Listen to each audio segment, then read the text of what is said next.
said an interesting word, resources. Now, from what I understand and from what little I know, Africa is replete with natural resources. What's going on? Good.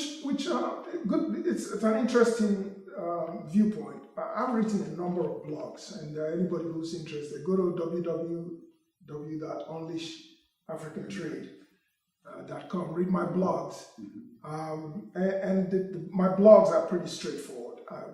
We're not holding any punches.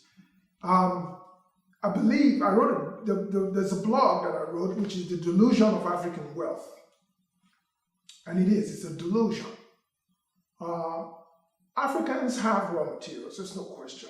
You have gold in South Africa, gold, platinum, and so on and so forth. However, it's not in a proportion of such that Africans are dominant as world suppliers of raw materials, because the United States has raw materials. Australia is producing a lot of raw materials. China has raw materials. At one point we thought, okay, oil is only going to come from the Middle East, some African countries, Russia and a few other places. Well, that's not true. Europe is a major producer of oil. And now it's actually combined the United States through, through fracturing, hydraulic fracturing, and has become a major supplier of oil. And in fact, it has been estimated that the United States, through hydraulic fracturing, may actually become, one of the world's top producers of oil. So the reason I call it a delusion of wealth is that raw materials, in many cases, comprise 10% or less of the value of the finished product. So if you're making cotton, and you're growing cotton, and you're selling cotton to somebody who takes that cotton, makes fabrics, sells you back the fabric, you are losing money.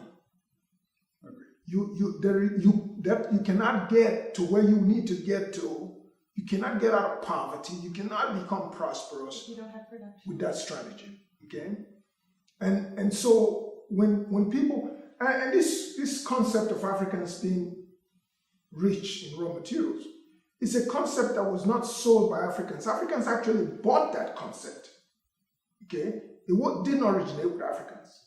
Colonizers? It originated with the initial wave of Europeans that came to Africa looking for gold. Think, what's his name? Cecil Rhodes, my favorite villain. Think Cecil Rhodes, okay? Yeah, the country named after him. Absolutely, it sure did. The reason was, and it makes perfect sense. When you have a bunch of termites running around Europe trying to raise capital, okay, from sponsors to send them to Africa to do business, what are they telling them? That there's plenty to be got. Plenty to be gotten. They're spreading that all over. And so the world has heard that over and over. And so Africans began to buy into that concept of, oh yeah, we're rich. No, you're not. Nigeria has almost 180 million people. Equatorial Guinea exports something, I think it's about maybe 500,000 barrels or so per day.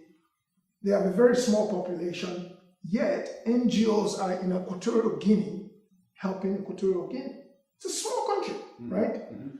The idea that you can actually become rich as exporters of raw material is a fallacy. It's a delusion. It will never work. And here's the worst part of that paradigm. The worst part is not that Africans are exporting raw materials. It's the fact that the poorest people in the world are supporting industrial production in the richest countries in the world. That's a huge, that's upside down, right? Yes.